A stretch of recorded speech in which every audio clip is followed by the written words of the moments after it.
way to do it, if there is one. But I do have to deal with this iPhone, poorly mounted iPhone,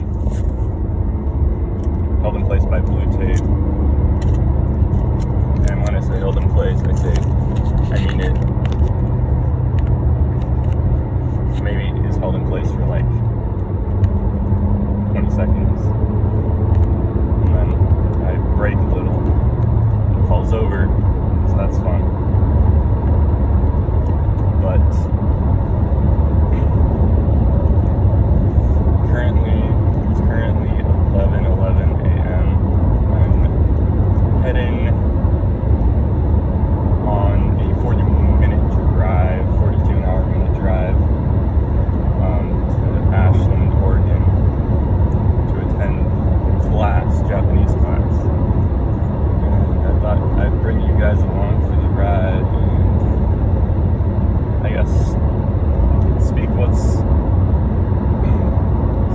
top of mind, and hopefully something, I guess, marginally positive will come of that. If this is ever uploaded, it'll probably be uploaded, but if it's not, well, that would be a shame.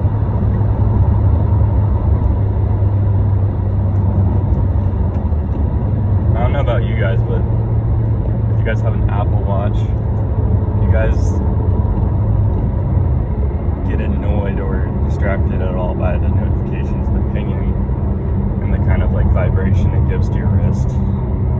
That's something that I'm finding. I just got this Apple Watch a couple days ago, or maybe a week or so ago, and since getting it, it's really nice for certain things, but the vibration it sends with notifications is a little distracting if you're driving, I find. Just gotta make sure this is still filming. Oh my gosh, it is. Another issue I'm expecting to have is the classic film a video, didn't record it problem that I've seen many YouTubers or heard many YouTubers talk about in the past. So I'm trying to avoid this problem. I have no backup camera, but I'm hoping I have enough storage to make it a reasonably sized video. And yeah, I'm just gonna check like at every stoplight or something to begin with to make sure it hasn't cut out on me. But to get to the heart of, I guess, what I thought I might want to talk about is, to get to the heart of it, I think what I wanted to talk about today is, in this video, is a little bit of my experience recently with school and how procrastination has affected, I guess, the quality of my life, really, since school is largely what composes it these days. I'm currently a junior in college, and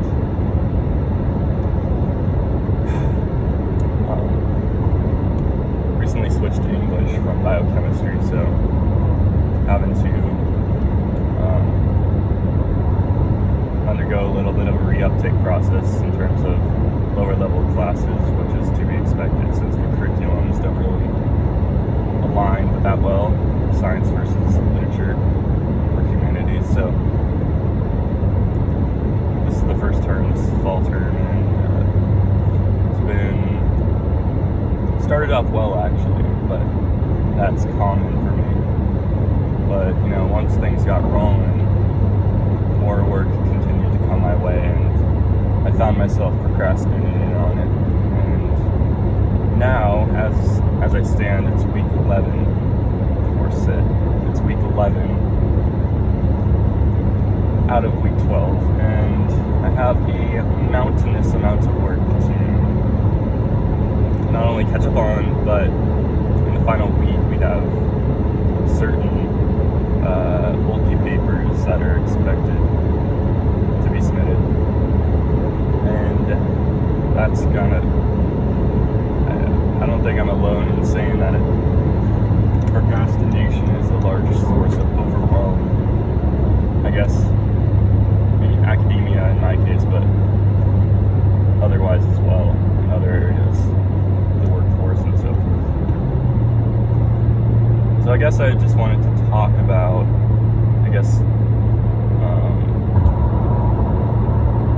not so much my experience downstream of procrastination, like the negative effects it's brought me, and that's fairly obvious, I think, but I really hope that this is still filming. I don't want to check before a light. I'm also not sure if I should continue to speak.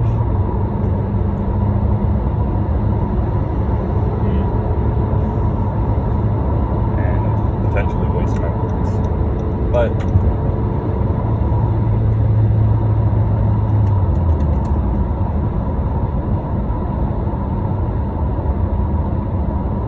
like another thing I feel, obviously I have no experience whatsoever in the YouTube space from a content creation side of things. Gotta get over some one-laner. Construction is everywhere. But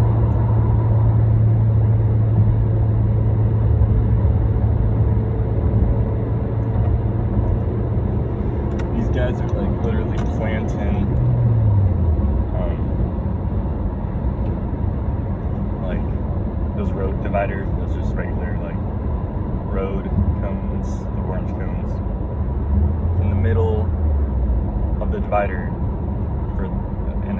I'm on a two-lane road, or I guess 4 lanes. There's 2 lanes going my way, and it's just like it's dropping it.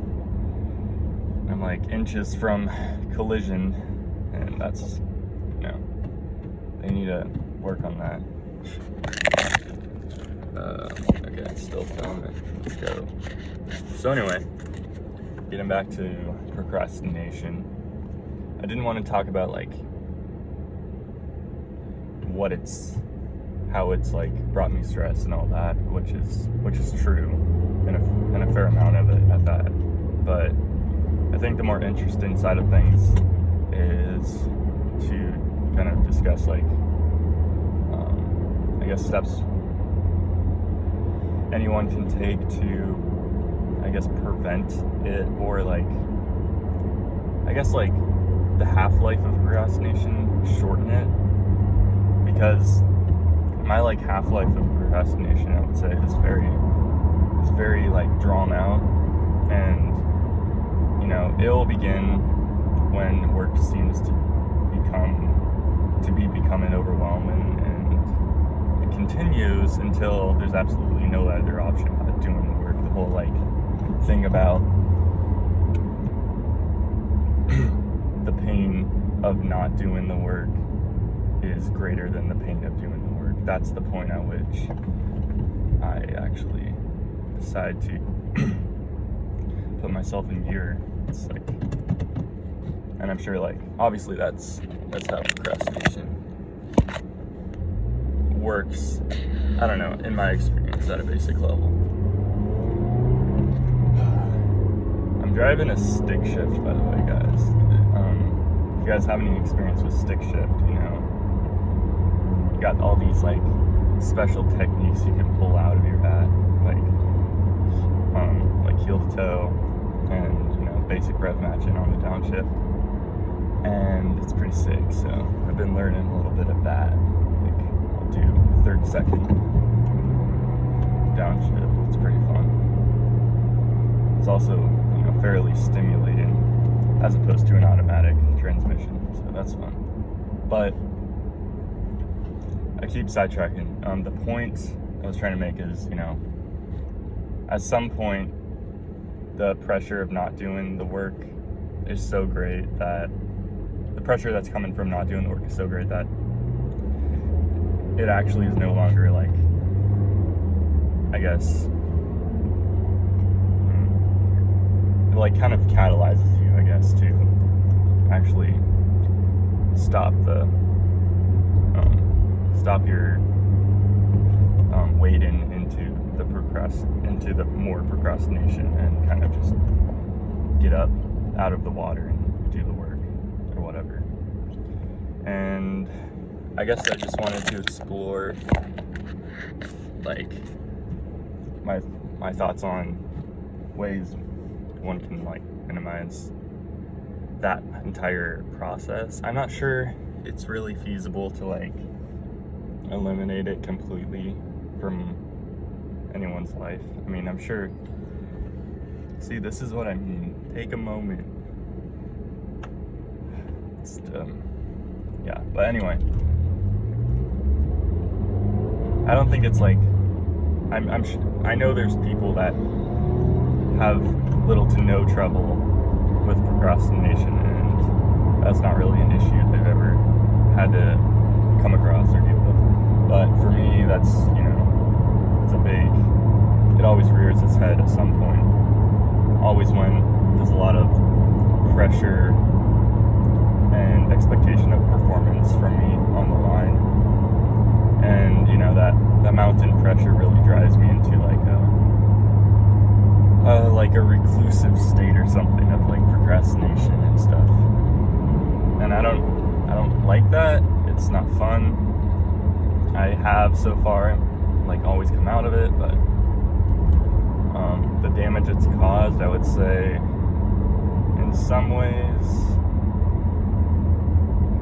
lasts beyond the length of the procrastination time. Like if you procrastinate to a certain point, your grades are probably going to suffer, and that's true of me. Like at Japanese and stuff, it's like not good recently in the past couple weeks in terms of my grades I got on my quizzes and actually most recent test. Is it still filming? Yeah, let's go. Obviously I can't see the screen since it's the back side is pointed towards me, but there's a glass reflection that I can actually see. That tells me if it's recording or not. That's nice. It's good, makeshift setup and stuff. So yeah, I guess I wanted to besides the obvious, I think that procrastination optimally, should be eliminated if it ever exists in your life, but to approach it more practically and lower your expectations some, to be realistic with yourself, I think is important. So just how do you shorten your when you do procrastinate, how do you shorten that time of procrastination so you can more quickly resume what you're procrastinating from, I guess. And I don't know, I think that somehow working with the mechanics of procrastination is important. So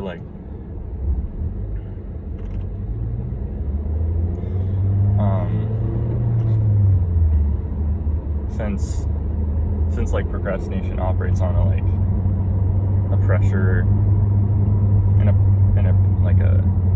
and you have some amount of pressure in the system, and after a certain point a threshold is reached, and the pressure reaching that threshold pushes you out of the procrastination. And I think that's important to realize. Like, obviously you want to like know that you want to understand the problem, which is, you know, the first step of solving the problem. So knowing that, you can like use that to your advantage in some way.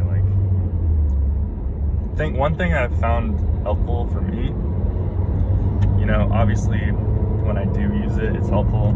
I don't actually often practice the thoughts I think about, but when it's accountability, it's like, how do you can remain accountable to this person. You can like say to them something, I'm gonna do this by this time, and then have them be on board with that, and, you know, expect them to check in, because they will check in if they're a good accountability partner. And I think that's a good way, accountability, because, you know, I think that being like, I guess, upholding my own promises, the promises I make to myself, is much harder than keeping the promises I have made to others. So, you know, like, kind of throwing the weight of your tasks towards another person so they can share that burden with you, and kind of expect them to check in with you on if you did what you said you wanted to do. And I think that's a good way. So other than that, I don't know, just like, you know, habits, routine, schedule, basic stuff like that. I think that's really good. Getting on the highway here, you guys might hear some revs.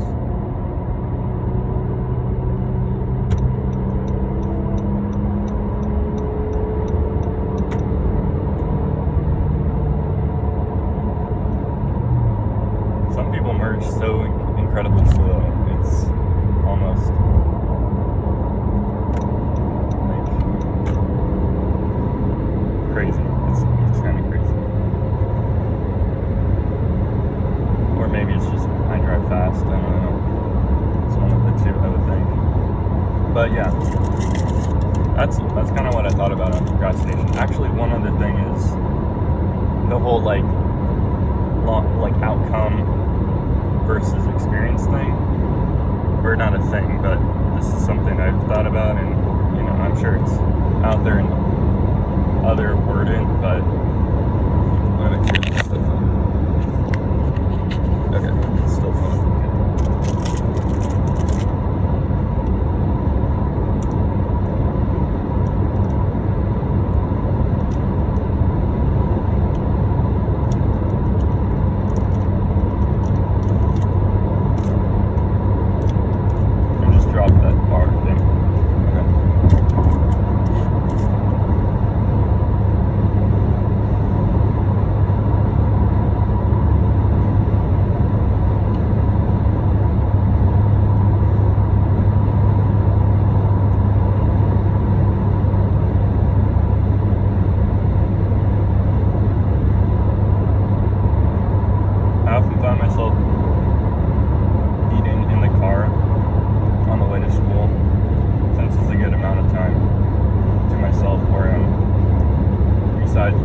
I'm not really doing anything else.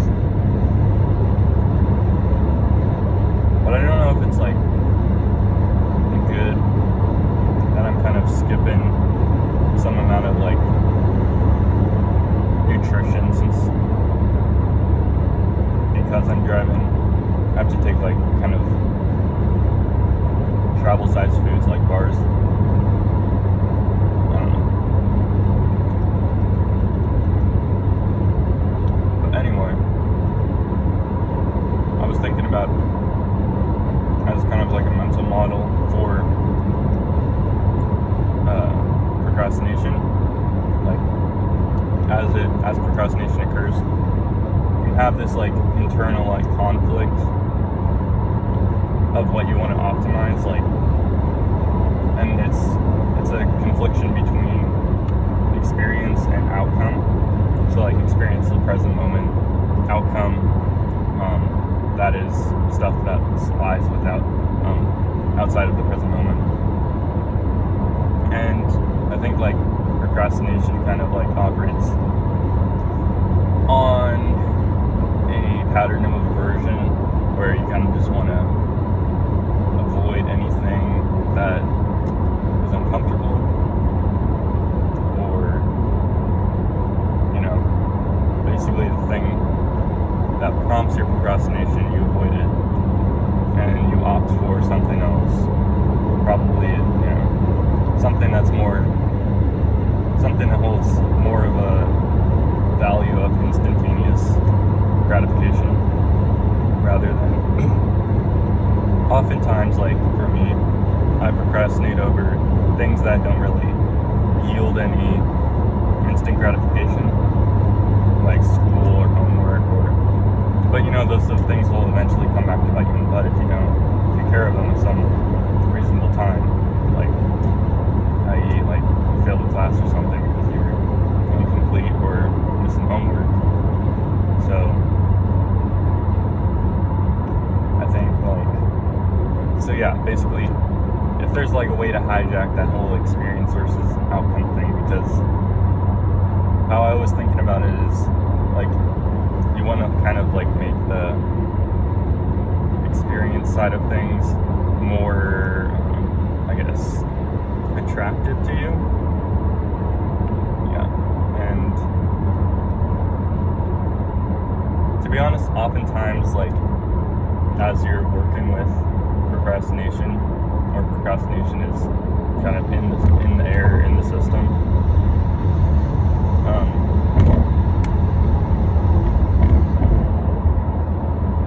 you don't really think about like the long-term outcomes that lie outside of the present moment, because procrastination is all about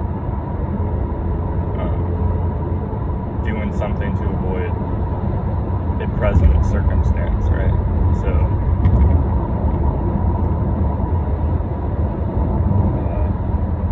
if you can somehow like hijack, have a Mustang chasing you, not chasing me, but it's a speedy boy. I'll get over. You go for it, man. You rev that V8.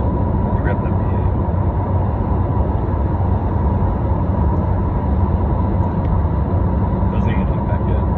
It's like a target top. It's garbage.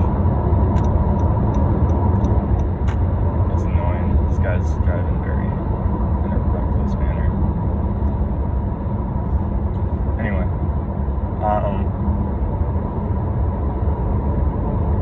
if you can like hijack experience in a way that allows you to be pulled in the direction of things you want to be doing, like, I don't know, make it more attractive. That's really the end game for experience hijacking it. You can somehow like gamify it or something. Obviously this information is out there, but Ali Abdal, he's a YouTuber, he talks about gamification, I think, or just making things more fun, like put on some music while you study, things like that. And obviously I think that's where accountability lies, because the value in it, because getting to the point of sitting down with your work and putting on that music is only like achieved if you have some level of like drive, and that drive can come from many places, obviously, or it doesn't have to necessarily overlap with procrastination or avoiding it, but accountability is like one way to get there, to sit down with your work. And then beyond that, just making it as pleasant an experience as you can possibly can. It's pretty good. And also kind of keep in the back of your mind the outcome that it will bring you, because obviously for most things that are worthwhile, the short-term gain, I don't know, guess, like the long-term gain is not always noticed in the short term. So, whereas, practices of indulgence, which usually coincide with procrastination, are present moment focused and don't usually yield anything, fruitful outside of the present moment, like a long-term outcome, as is the case with, harder things. So yeah, those are my thoughts.